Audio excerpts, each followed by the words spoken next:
Hello friends, welcome back to my channel again for a new chapter 9 for labor laws for UPSC AO EO EPFO examination 2025.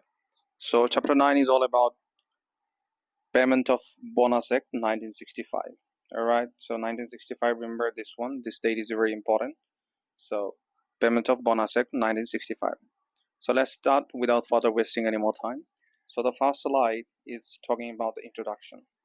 So the payment of the Bonus Act 1965 was enacted to provide bonus to employees.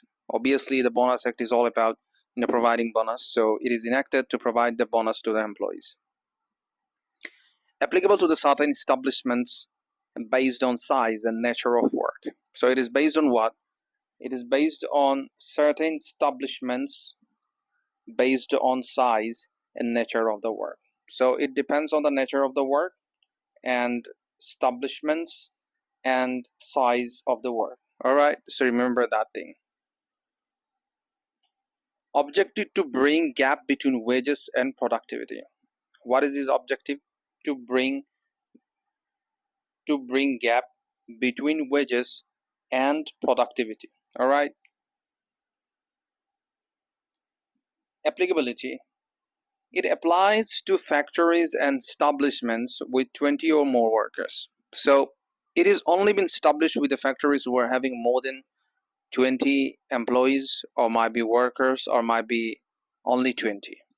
If less than 20, this bonus act will not gonna be applicable to that factory or to that company or to that sector. All right, remember that thing. Cover employees earning up to a prescribed wage limit. Means if it is to a prescribed wage limit, means, as we studied before, that if someone is earning more than 18,000, all right, more than 18,000, then this is not considered as wages. All right, and whoever comes under that, means below 18,000, they will automatically be comes under this act of bonus act. All right, so this act's called bonus act. And there are some employees who have been working in a company, big MNCs, or might be any kind of company, small scale or might be big scale, doesn't matter, or public sector. So in those company, they might really get bonus, because this bonus is cannot be compared with the bonus that we have been studying. All right, this is an act that is mandatory for the companies who are having more than 20 workers or more than 20 employees been working in that factory for a consistent period of time. They comes under that particular act. So remember that thing. Don't compare this bonus with the bonus of the companies or big MNCs. All right, so remember that thing.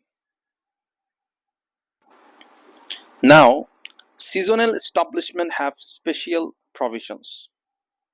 So seasonal establishment have special provisions, means there are different kind of seasons in a year that comes, for example, there might be occasion of celebration, means festivals that comes in every year, in every particular month or every particular season, whether it might be in Diwali, Eid, Dashera, this kind of thing. All right, so whenever the seasonal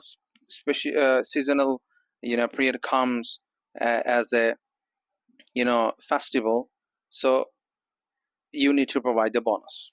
Okay, so there is a provisions for that.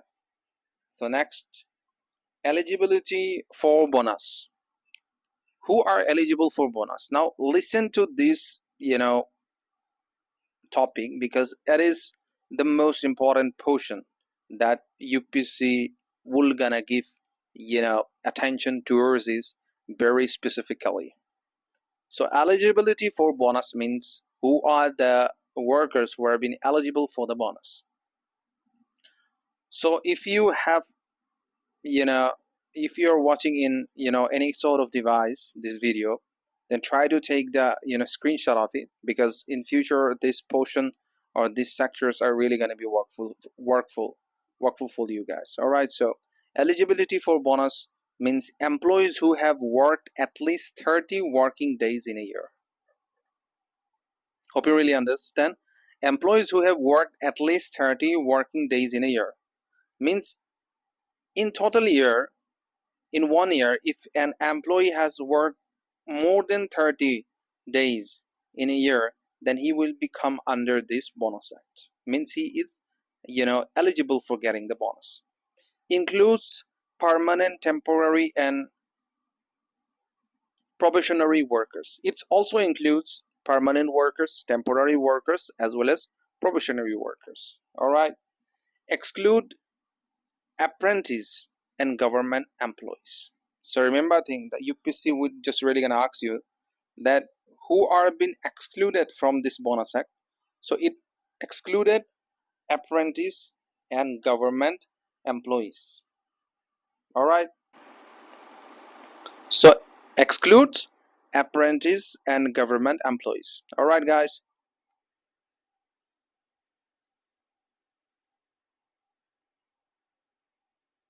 Now, what is the way of calculating the bonus? So it can be calculated in various ways. Minimum bonus has to be 8.33% of salary or wages. Minimum bonus has to be 8.33% of salary or wages. Maximum bonus should be around 20% of the salary and wages based on profit of the establishment. Set off and set on provisions apply. All right, so you don't need this data to be mocked up very clearly, but just remember that minimum bonus has to be 8.33% of the salary wages.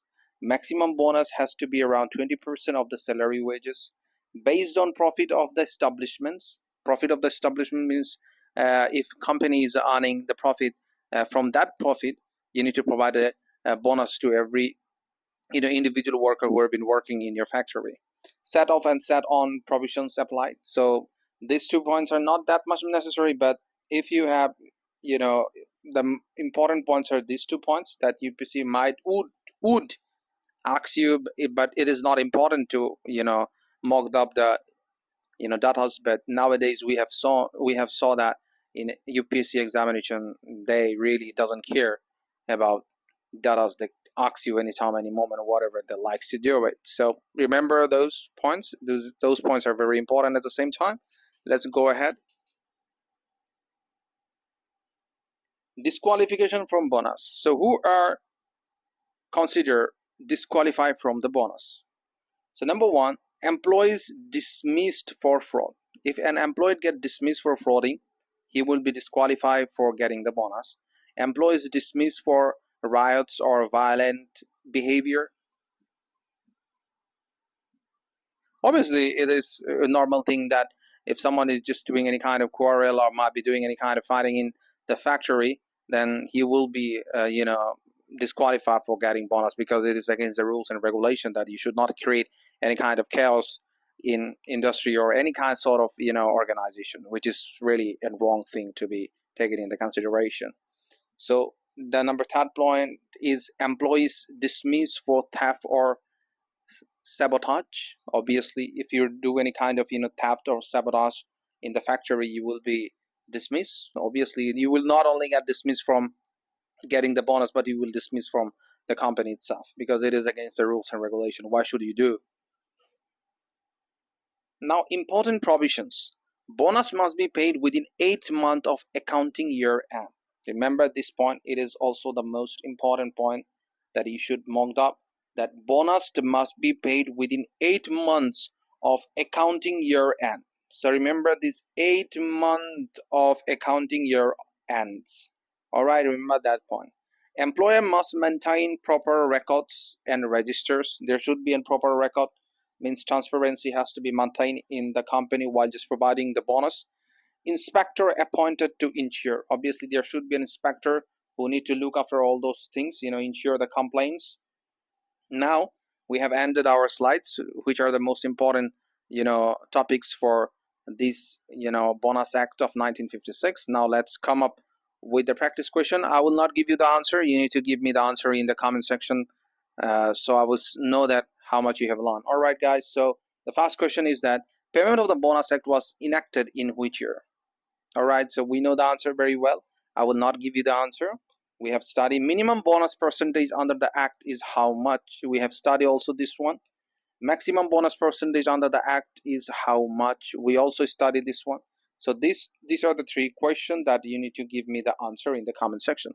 So let's end this topic, guys. So tomorrow we'll get mad with another topic, chapter number 10. So hope you really like this video. If you really like this video, do share, do comment, and don't forget to subscribe, and don't forget to hit that bell icon, because if you're not gonna just hit that bell icon, you will be not notified. All right, guys, share with your friends, show your love. Hope you really like this video. Thank you and have a nice day. See you in another video. Bye bye, guys.